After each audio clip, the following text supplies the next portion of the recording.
So, Congressman Paul, you've already talked about the fact that you want to get rid of the Department of Education. You've said that you want to get rid of federal student loans. So how would you make college more accessible, more affordable for these students and students around the country?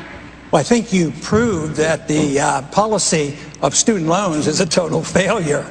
I mean, $1 trillion of debt, and it's going to be dumped on the taxpayer. And what have they gotten? A poor education and costs that have skyrocketed because of inflation, and they don't have jobs. There's nothing more dramatically failing than that program. So, no, there's no authority in the Constitution for the federal government to be dealing with education. We should get rid of the loan programs. We should get rid of the Department of Education and give tax credits if you have to help people. But the inflation is the big problem. 3 times the rate that the government admits inflation is, and that is natural and normal.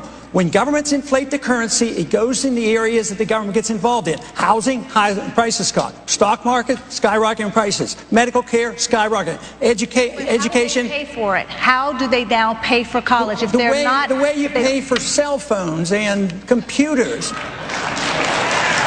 have the marketplace there. There's competition.